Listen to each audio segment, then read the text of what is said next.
We have to be selective about when we are going to tap into our resilience. That's because resilience takes cognitive effort, and we only have so much. Cognitive energy is a limited resource. In times of prolonged stress and challenge, cognitive energy is especially precious. I've started thinking about resilience as being a kind of currency, almost like we have a resilience account where we make deposits and withdrawals. What do we do that makes deposits into our resilience account? What are things we do on a regular basis that contribute to our resilience? The biggest deposits I make into my resilience account are sleep and exercise. The time I spend walking outside and sleeping at night impact my ability to recover from challenges. They are worth prioritizing over almost anything else. There are other things that I enjoy that do not give me the same return on my investment of time. Scrolling through social media, playing games on my phone, and watching TV are all things that I enjoy, but none of them are as helpful to me as sleep. It is not good for me when I choose screen time over rest. Let's pause here and reflect. What do you already do that makes a deposit into your resilience account? What choices are you making that increase your resilience? Could you rate them? Maybe on a 0 to 10 scale? What are the biggest deposits to your resilience account? Take a second and think about one thing you could start doing that might make a deposit into your account. Jot that down. Maybe hold yourself accountable for doing that one thing this week. What could get in your way of doing that? How could you get around the barriers to doing that one thing? What about withdrawals from the resilience account? Many of the withdrawals from my resilience account have to do with stress and expectations. Stress, whether it is related to work, health concerns, or conflict, can be a serious drain on my account. Stress can be inescapable at times, but there are ways to contain it. Structuring my day with time for rest, time for movement, and time for productivity helps reduce stress. Keeping up with daily tasks is important, but slowing down and focusing on one task at a time rather than trying to multitask can also reduce stress. Trying to fit too many tasks in a short amount of time, rushing around, staying overly busy all of the time increases my stress significantly. Ongoing stress drains my capacity for resilience. Expectations are another big drain on my resilience. Unreasonably high expectations of myself and others set me up for failure and disappointment, both of which are serious resilience drains for me. When I expect that I am going to be able to do all of the household tasks and cook dinner and exercise and work and help with homework and do all of the things all of the time, I fail to meet my expectations and feel disappointed in myself. When I expect that others are going to respond to me with overwhelming gratitude and appreciation for doing all of these items and they don't, they fail to meet my expectations, and I feel disappointed and angry with them. Expectations set me up for negative feelings. Expectations steal my resilience. It has been and continues to be important work for me to try to let go of my expectations for many reasons. But one of the most important reasons is that it is really difficult to be resilient when one is caught up in a lot of expectations. Let me give you an example. When my daughter was very young, I had these very specific expectations about the perfect Christmas. I had purchased the perfect matching pajamas and the perfect gifts. It was Christmas Eve, and I was wearing my perfect pajamas and wrapping the perfect gifts, and my husband came in to hand me a glass of wine.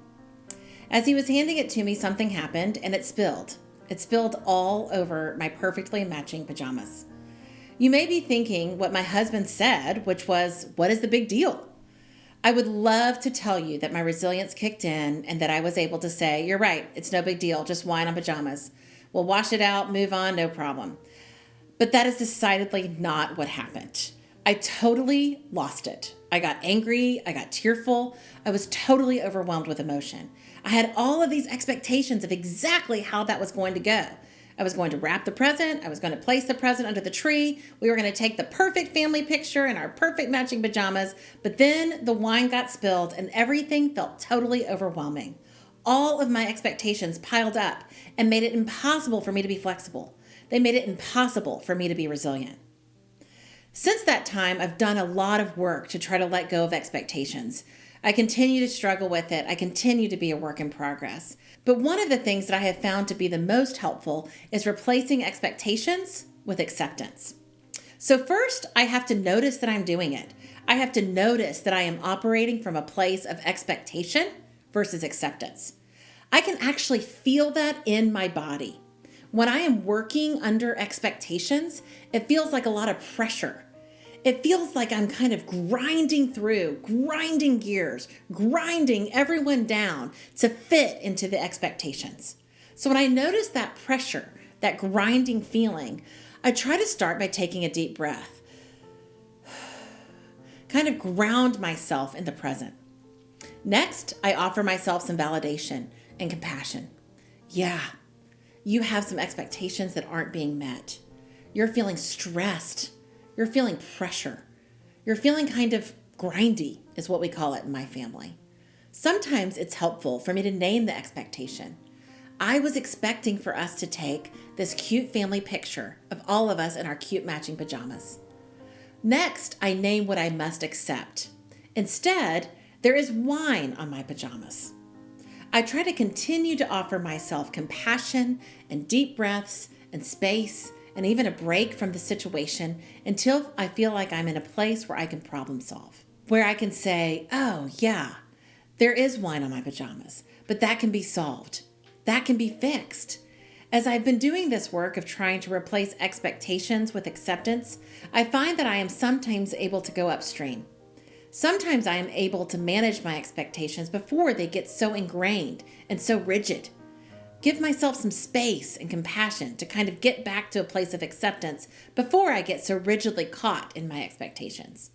That is my hope and wish for you, that you are able to let go of the things that you need to let go of. Especially during this very trying season that we are all facing, there are a lot of lost expectations, this year especially.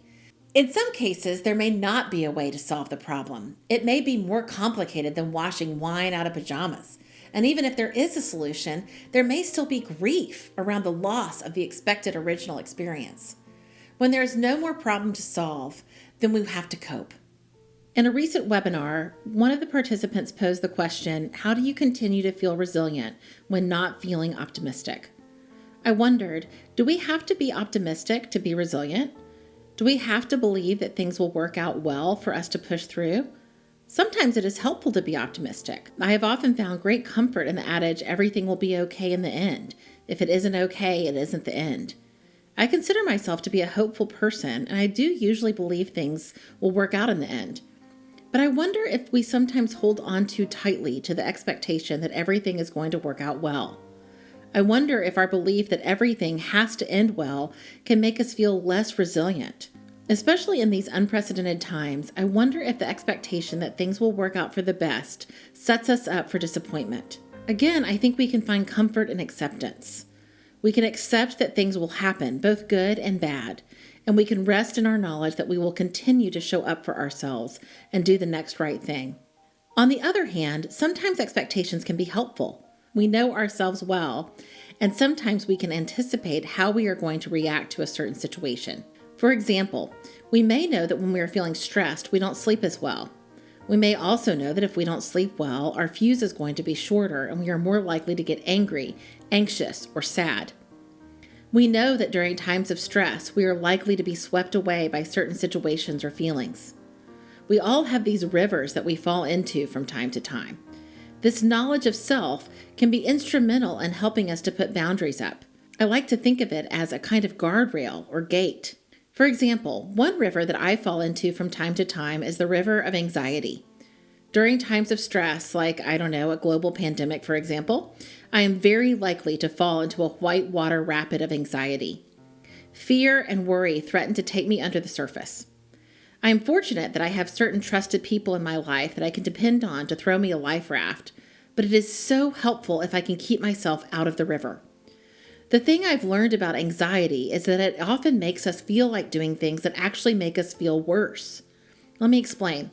When you have the flu, you usually feel like staying in bed and getting rest. This is great because when you have the flu, staying in bed and getting rest will actually help you recover. Unfortunately, when we feel scared, we often feel like doing things that actually make us feel worse, not better. When I'm feeling anxious, I can expect that I will be tempted to do things that keep me in the river of anxiety. When I am nervous about something, I usually feel like gathering as much information as I can about whatever is frightening me. I watch news stories, I do internet searches. I basically binge on information, hoping that it will make me feel better, when in fact it always makes me feel worse. Another thing that I can expect when I'm feeling anxious is that I will want to take on more. When I'm feeling anxious, I have a habit of taking on more and more tasks and holding rigidly onto my responsibilities. I think that this comes from a place of wanting to control what I can control, but the result is usually that I just feel more frantic and more out of control. I can expect that when I am in anxiety, these behaviors, gathering more information, taking on more responsibilities, these behaviors that keep me in the river are going to appeal to me. So I put guardrails up. When I feel my anxiety creep up, I remind myself to stay away from news, media, and internet searches. During times of significant stress, I try to take things off of my calendar rather than piling things on. What rivers have you fallen into from time to time? What behaviors keep you in the river? And what guardrails have you built up? Let's pause and reflect. Some stressors are unavoidable, but are there any withdrawals from your resilience account that are discretionary? Do you have stress or conflict in your life that could be reduced or avoided? Are expectations an issue for you too? Are there any expectations in your life that could be reduced or removed altogether? What about the expectations that other people have of you? What would happen if you allowed yourself to not have to meet all of those expectations?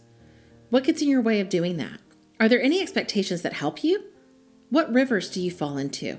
What guardrails do you need to build? What causes withdrawals from your resilience account? Are there any choices you are making that are costing you resilience? Is there a different choice you could make that would minimize the cost?